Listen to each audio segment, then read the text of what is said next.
Bonjour,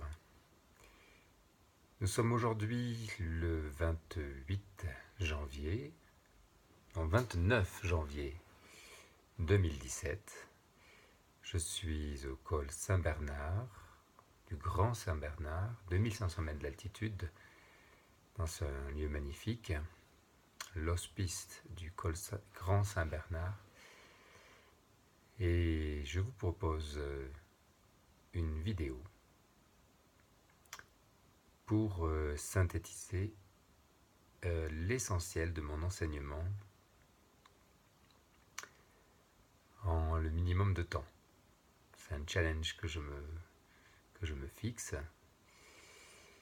Et ça sera la première vidéo de mon enseignement que je vais ensuite déployer au gré de mes inspirations pendant les jours suivants.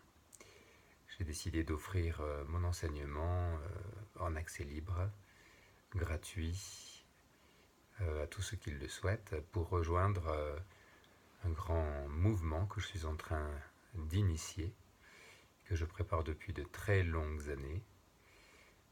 J'ai 51 ans et j'ai eu cette vision d'un jour pouvoir commencer à enseigner réellement.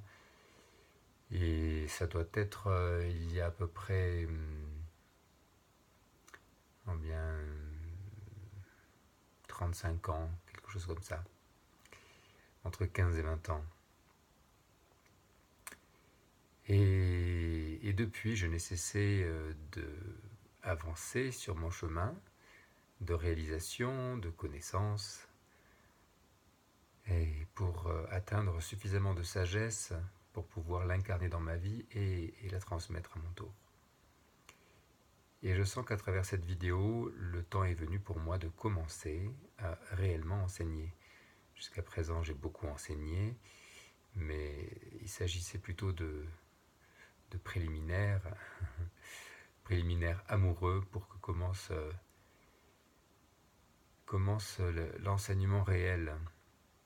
Et je sens qu'avec ce que j'ai vécu ces derniers jours ici, avec mes amis qui m'ont invité pour un magnifique séminaire qui s'appelle Cœur de leader, voilà, j'ai le sens que c'est bon pour moi de commencer à être véritablement le leader.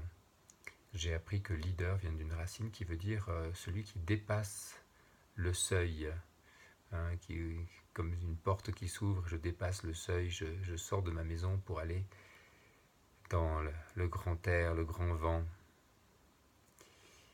Et pour moi, cela correspond à la transmission de ce que j'ai de plus précieux. Et ce que j'ai de plus précieux à offrir aujourd'hui, c'est ce que j'ai appelé, après bien des années de recherche, de culture, d'exploration, de recueil de toutes les perles que j'ai pu trouver dans tous les enseignements, de la spiritualité, de la philosophie, des arts, des cultures, des sciences, et jusqu'au cœur du cœur de la mystique. J'ai trouvé ce joyau qui correspond à ce que les mystiques de tous les temps appellent l'union au divin.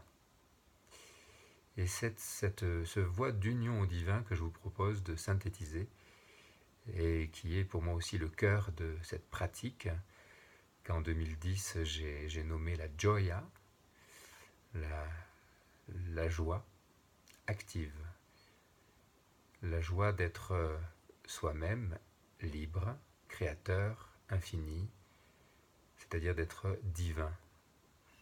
Alors comment est-ce qu'on peut faire l'expérience de cette joie ultime que j'ai décrit notamment dans mon dernier livre, et déjà dans mon premier livre en 2000, L'amour de la sagesse, j'avais déjà eu ces expériences et je commençais à décrire comment la philosophie permet de nous amener à cette expérience quand on accomplit le chemin philosophique tel que les grands sages de la Grèce l'ont pensé, et tel que Spinoza, mon philosophe favori, l'a expliqué dans son éthique, que j'ai expliqué ensuite dans mon deuxième livre, publié en 2011, Le bonheur avec Spinoza,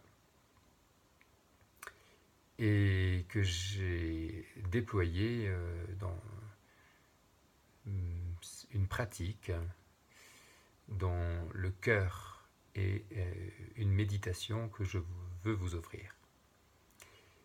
Je décris dans mon troisième livre publié en 2015 qui s'appelle L'expérience du bonheur, une philosophie de la joie, comment j'ai développé la compréhension intellectuelle et les différentes pratiques de cet art de la joie, et je décrirai dans d'autres vidéos les différentes pratiques, des processus par lesquels on peut installer dans son être, dans son corps, dans sa vie, cette joie profonde qui se développe en 4 grands sentiments qui correspondent aux 4 grands éléments.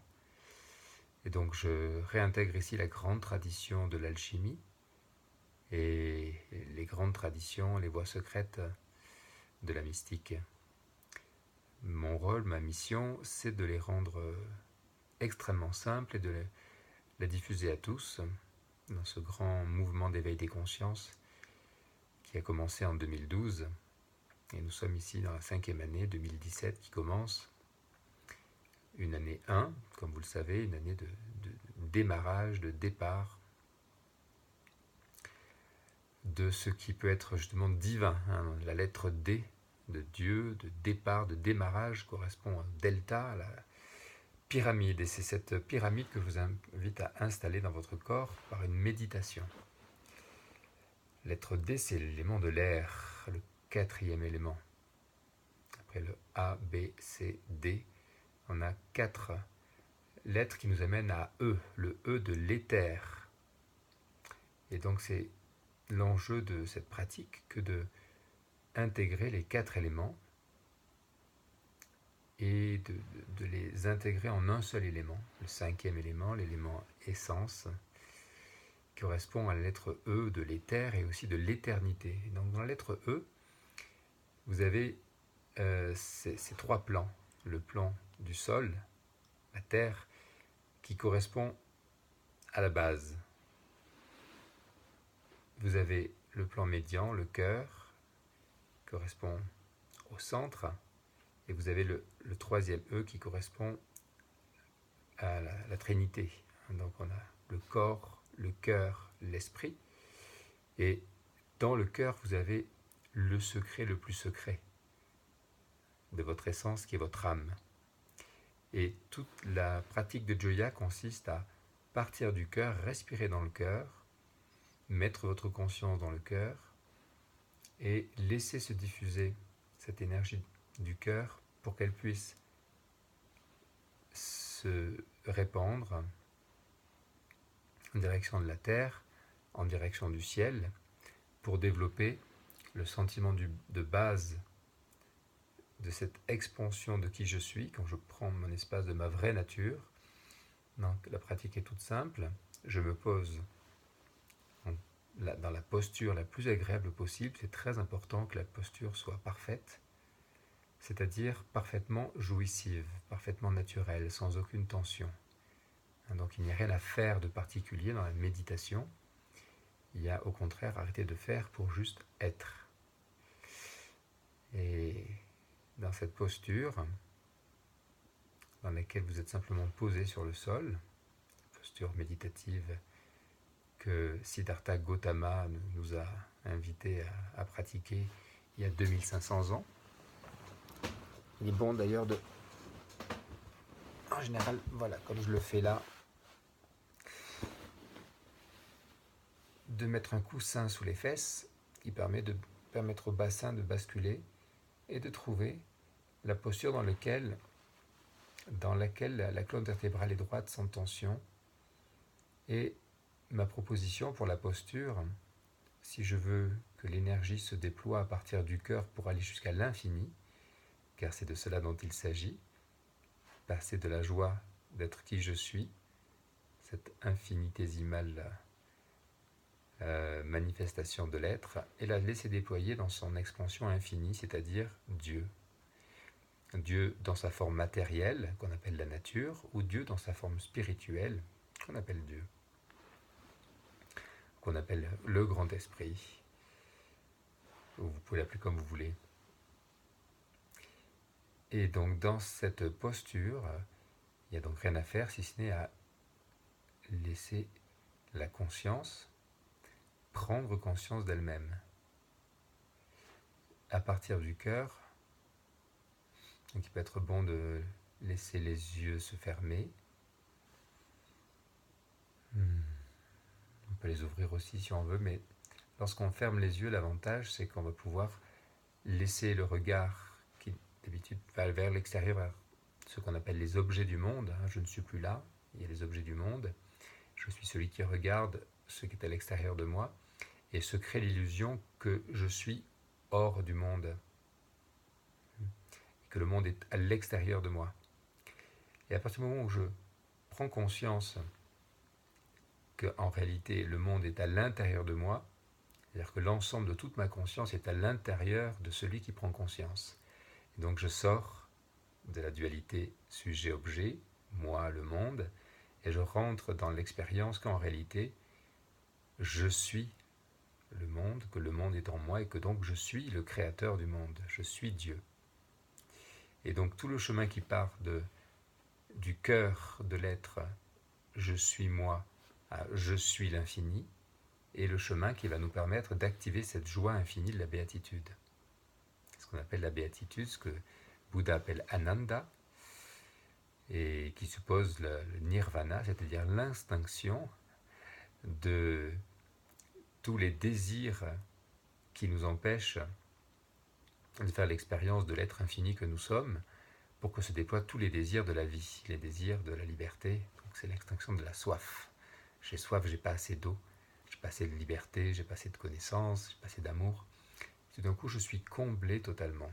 Donc faire l'expérience, je peux le décrire intellectuellement, mais pour faire l'expérience, il y a simplement une méditation à pratiquer. Et cette méditation, comme toutes les méditations, est une médecine de l'âme qui va se guérir simplement de ses manques. Donc voilà comment elle se pratique. Une fois que vous êtes dans la posture, il faut laisser les yeux se fermer. Vous portez la conscience sur le va-et-vient de l'inspire et de l'expire.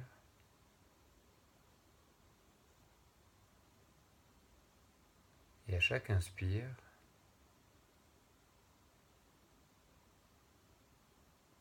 vous pouvez sentir ce mouvement d'expansion qui va jusqu'à l'infini. Et à chaque expire, vous avez ce mouvement d'apaisement qui revient vers l'infiniment petit, infiniment grand, infiniment petit. Et à chaque fois, vous avez une joie qui se réveille, la joie de l'expansion jusqu'à l'infini. Et la joie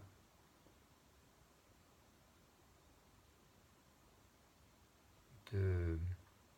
J'ai pas le mot qui vient ici, donc le contraire, la désexpansion, qui est en fait à chaque fois sentir je suis un, je suis moi, et je reviens à être le Fils,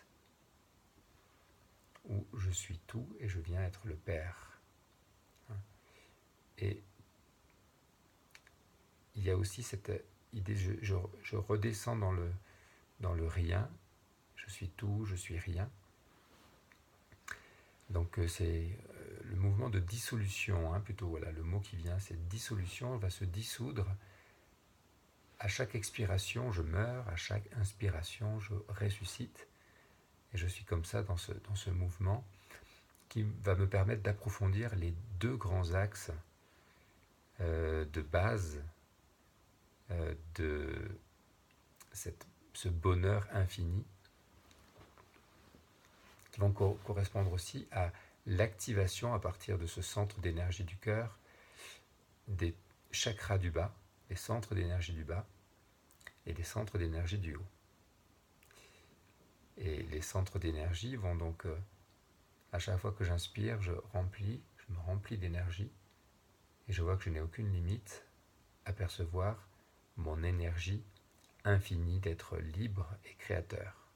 Rien